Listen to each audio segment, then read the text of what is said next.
It is the last day of Amazon Prime Day deals, and Amazon Prime Day is apparently a week-long sales event. I made a community post about some of the deals that I'm seeing. In this video, I wanted to talk a little bit about those, but also just talk about the future of APSC and some changes that are probably going to happen as a result of specifically that Sigma 17 to 40, I think is going to shake things up a little bit.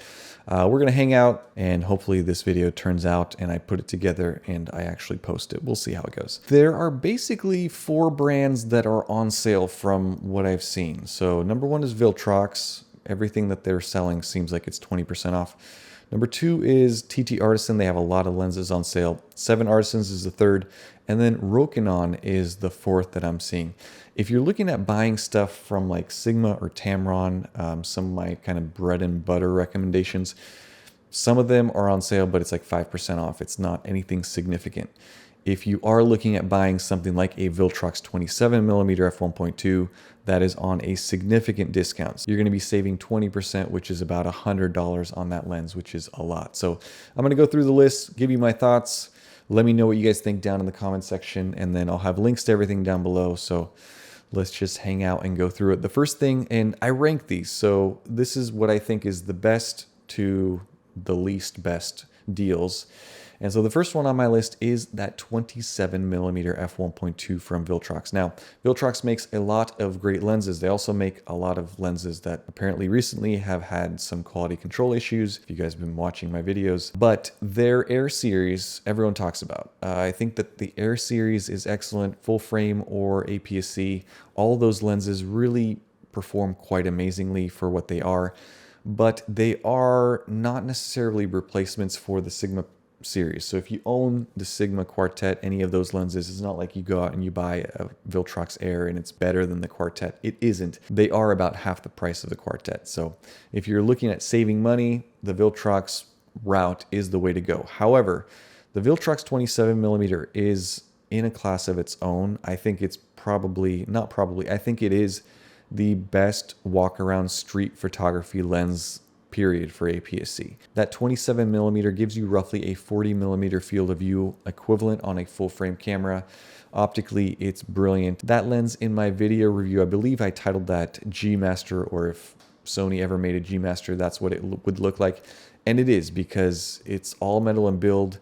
It's weatherproof. I mean, it's built so amazingly. Optically, it's brilliant, super sharp, brilliant bokeh performance. It just has so much punch, and it's hard to describe. It's one of those lenses that you use it and you come home and you look at your photos and you're like, I don't even know how I shot this. It makes you seem like you're a better photographer than you actually are. And I know that sounds kind of dumb. I mean, I've used a lot of 27mm lenses on this channel because I review a lot of them.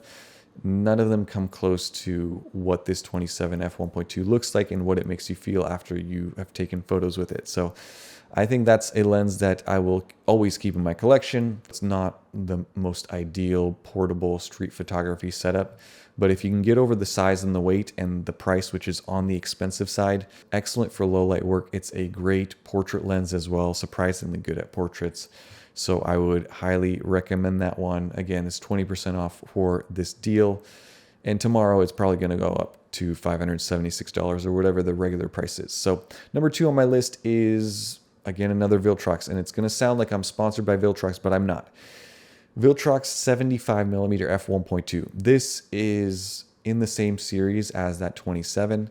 The 75mm f1.2 is by far my favorite portrait lens of all time for Sony APS-C. In second place, unfortunately, second place is this Sigma 56 f1.4. That 75 from Viltrox. The only negatives that I have about it, size and weight. So it's big, it's heavy, and I guess the price. The price is pretty steep. That 75mm focal length just gives you that extra bit of subject separation, extra bit of bokeh quality. It's astonishing what you can accomplish with that lens. Again, I'm going to keep that thing forever. I've had no issues with it. Quality control is excellent, no problems whatsoever. And it is 20% off, so you're saving about $100 off of that one with the Prime Day sale. If you've been looking at getting the ultimate portrait lens for Sony APS-C, that's the one to get. And so you can buy that today, or you can wait till Black Friday and they'll probably have the same deal, or maybe they'll do 25% off. You never know. Now, the third lens on my deal list is a TT Artisan, the 27mm f2.8. That thing is 20% off for the sale. It's a tiny pancake lens, super popular with Fuji X-mount because the Fuji X-mount version of that 27 is a lot more expensive. So this is a very good budget option. I'd say the biggest negative with this lens is it has very dark corners wide open, but if you can get over that optically, it's pretty good. It's good to great across the frame. The thing that makes this lens really good is, well, there's three things. Number one is it has a dedicated aperture ring, so you can adjust your aperture on the lens. That's huge for Fuji, but it's also so much nicer on a Sony as well to be able to control that versus using one of your scroll wheels or going into the menu and trying to adjust that. Number two is the size. Size on it is insanely small, very compact. It makes your camera feel much smaller than it is, and so it can make a camera such as the A6100 look and feel just as compact almost as an X100 camera. And so the size is great. And then you have to look at the price too. The price on it is, well, for Prime Day, it's $127.99. And I think for the money, there's not much out there that can compete with that lens. So you're saving 20%, which is not a whole bunch of money in the grand scheme of things. Regular price is $160, but still, if you could save 32 bucks, why not save 32 bucks if you were going to buy it anyway? And again, it's available for Fuji, it's available for Sony, and very, very popular. The fourth lens on my deal list is also a TT Artisan. This time it's a 35mm f1.8 Mark II, and this is a super great budget option. Now, back when I started this YouTube channel, I shot the Sony 35mm OSS f1.8, and then not shortly after that, I picked up the Sigma 30mm, which I still own to this day right here. But I remember paying $350, $400 for that Sony 35mm. And here we are in 2025. You could pick up, I would argue, probably optically a more superior 35mm for your Sony APS-C for $100. It's a $100 flat with the coupon. And so I'd say this is probably the best bang for the buck 35mm that you can get for your Sony APS-C camera. Optically, it's good. Autofocus is reliable. It's very simple in build. It's pretty compact. There's really a whole lot to like about it. And if I were just starting out, if I was just picking up, let's say, a brand new camera body, I'm shooting with the kit lens and I'm looking at one prime lens to get to really expand and see what I can do with my photography, improve my photography, I'd say 35, between a 27 and a 35 is probably a good bet to start out with. And so I'd pick out either, if you can't go for the 27 f1.2, just go all out immediately. That 35 f1.8 Mark II is a very, very good option for $100. You cannot go wrong. It's one of those lenses that you can buy for $100. You're always going to be able to sell it for like $80. So you can buy it, use it for a couple of years, and then sell it used for $80 and move on and buy something else. So I'd highly recommend that one. Number 5 on my list is one that, again, I wouldn't say this is a Prime Day deal, but it is on a slight discount. It's 12% off. That's the Sigma 18-50. And out of every lens that I own, I don't have all of them with me. I only brought maybe 7 or so lenses with me on this trip. The 1850 is one that I really don't leave the house without. If I know I'm going to be shooting a video, shooting any B-roll, I have it. And I would say that on this channel, about probably 85% of everything that you've seen from my videos in the last 2 years has been from this 18-50 Sigma. I talk about this lens a lot because it's very good, and everyone that has ever purchased it based on my recommendation has always sent me messages and said, hey, this thing's amazing, thank you so much. So I've had overwhelmingly positive response feedback from people who have this lens. There are 3 primary contenders, and Sigma is adding a 4th, and that's the 17-40 to this one. The Sony, the Tamron, and then this. So you have the Sony 16-55, which right now is at a ridiculous price point. I think it's $1,700. For $1,700, I don't think that I could recommend that lens because optically, It's the same exact performance. The only real benefit of the 16-55 versus the 18-50 from Sigma is you get a little bit on the wide end, you get a little bit more telephoto, and then the chromatic aberration performance is just ever so slightly better. Everything else is, I would say, 98% identical. So sharpness across the frame is about the same, and you're talking about less than $500 versus $1,700. It just doesn't make sense that I can buy 3 of these Sigmas for the same price as one Sony 16-55, but people seem to love that lens. I own the 16-55. I didn't bring it with me on this trip just because this Sigma does one thing better than all of the other competitors in this kind of field, and that is macro focus. So if you're looking at focusing on something up close, you want to get a detailed shot of a lens for a review, for example, or your food that you're eating, this 18-50 is going to do better than, I would say, probably every other lens minus a macro lens out there. So not only is it a good just walk around standard zoom, but it doubles as a very good macro for up close detailed work. It's compact, it's lightweight, it's easy to use. I mean, you see, it's on my camera. It basically lives on my FX30 with an ND filter on it, and that's it. This is a setup. All of my B-roll shots are shot with this. I use this lens all the time, so I highly, highly recommend it.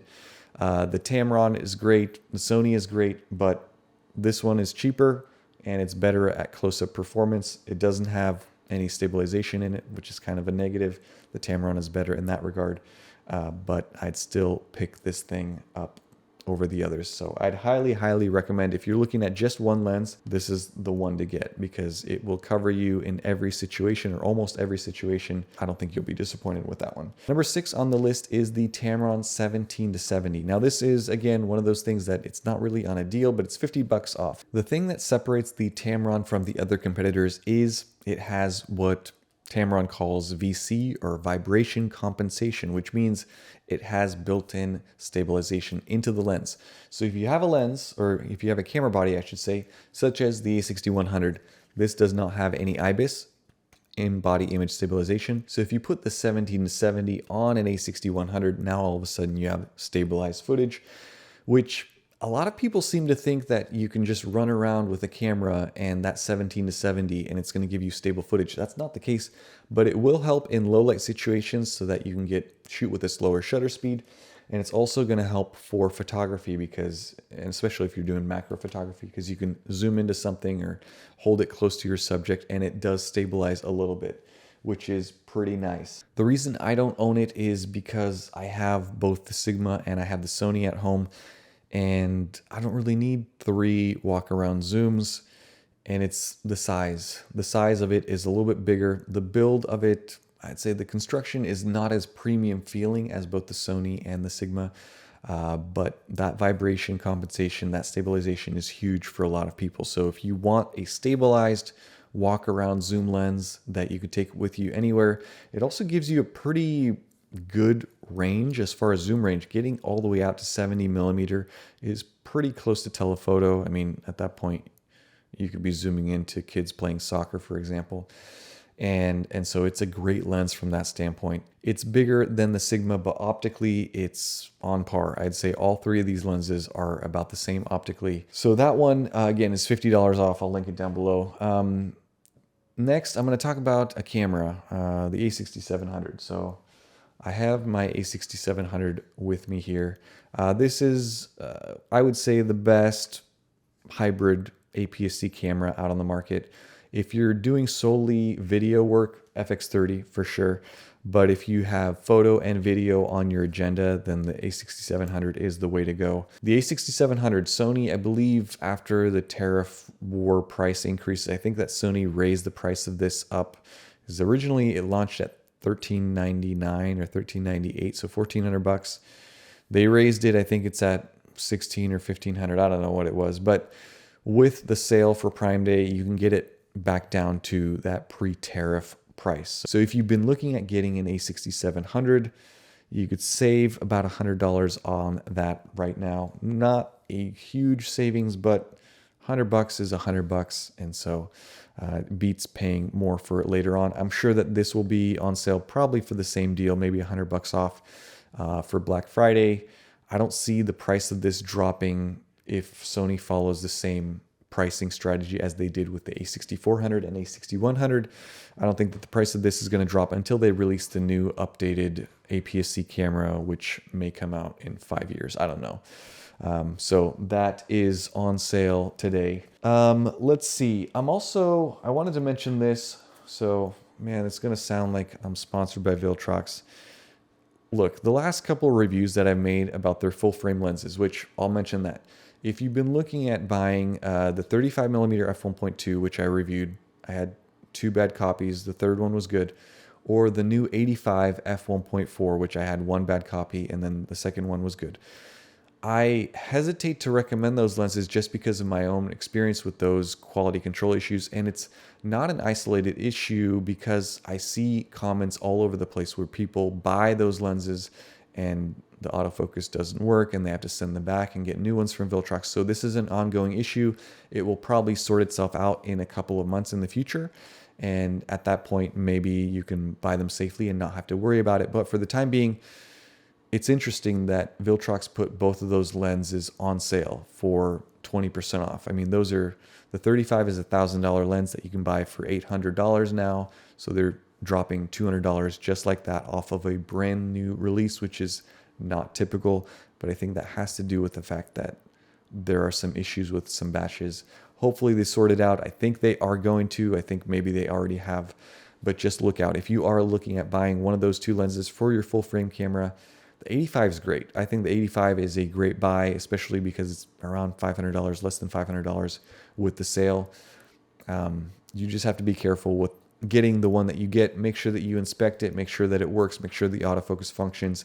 And if anything happens under a year, reach out to Viltrox and make sure that they rectify the situation for you. But this is something that I picked up recently. I did a video about random things that Viltrox makes because it was interesting.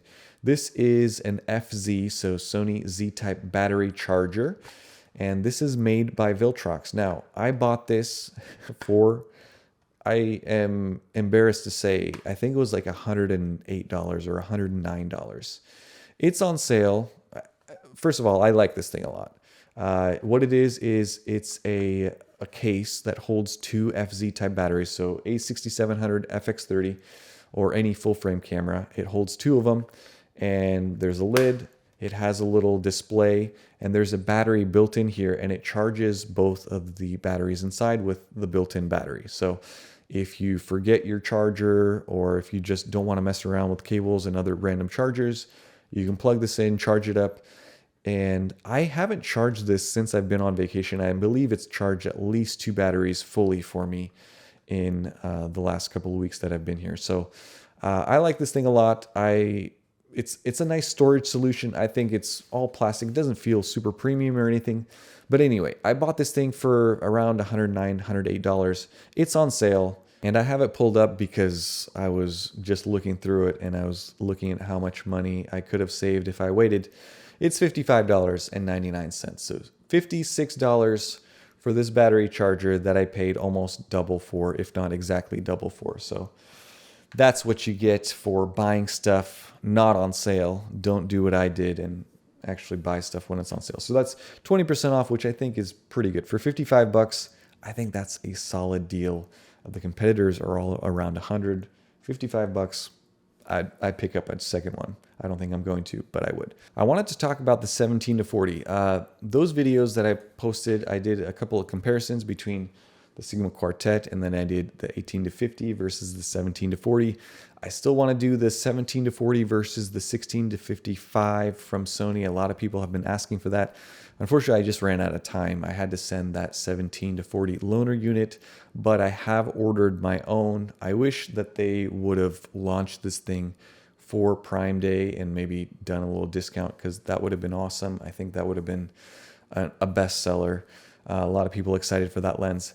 But the reason I bring that lens up is because I think it's going to affect the sales of a lot of these other lenses. So in particular, the Sigma Quartet, I think after I made that video, it was eye-opening, at least to me, and I think a lot of the comments were along the same lines. I didn't expect it to perform the way that it did. I didn't expect it to be superior optically across the frame almost in every single situation apart from the 56. I'd say that it is a near perfect replacement for these three lenses, the 16, the 23, and the 30. If you don't mind the f1.8 versus f1.4, optically, I'd say the 17 to 40 is, dare I say, a better lens, better performer. It can easily replace these three lenses, and it's one lens. You don't have to switch them out all the time. I said in that video that I don't know that people are going to just go out and sell all of their primes, but I think they might. I don't know. I think that a lot of people will see that lens and see the performance and go and sell some of these 16, the 30, the 23, sell these and get the Sigma Art, the new Art.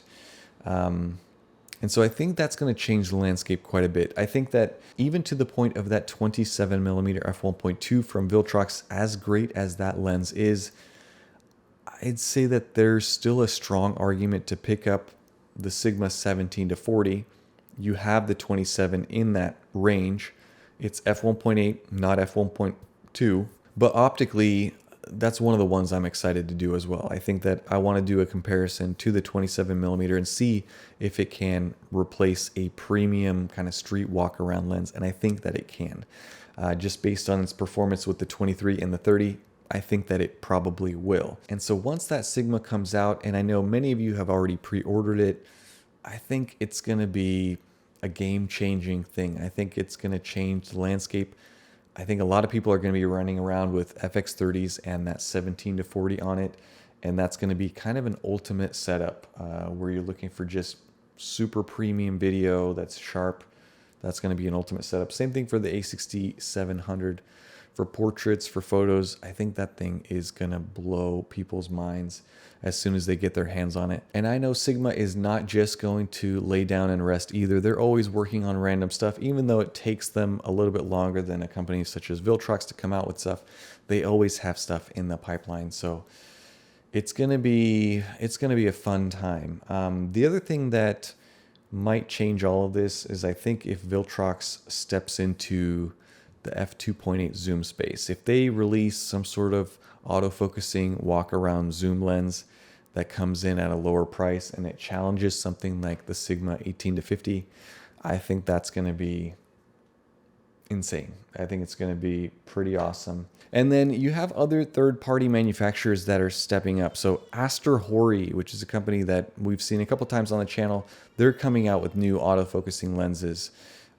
We have Bright & Star with new autofocusing lenses. I mean, a lot of these cheaper Chinese manufacturers, I don't know why I'm pointing at Sigmas, but a lot of the cheaper Chinese manufacturers that historically only produced manual focus lenses are now stepping into the autofocus. The technology is being trickled down, and their autofocusing systems, at least on Sony cameras, they're pretty good. I mean, they're not always perfect, but they're pretty good. And especially if you're talking about a $100 lens with autofocus, you're not going to be disappointed with the majority of those coming out. So I have a lot of those coming up. I'm going to be reviewing those here and hopefully posting some videos shortly. So look out for those. But let me know what you guys think. Let me know down in the comments what you guys purchased during Prime Day or Prime Week during this sale. If you guys are picking up any new lenses, let me know down below. Are you seeing any other deals, any other last minute things that I need to pick up, because I still have to check out with my shopping cart tonight as well. Let me know down below. Hopefully this was a fun little video. Thank you guys so much for hanging out. Thank you guys for watching and subscribing, and I'll see you guys in the next one.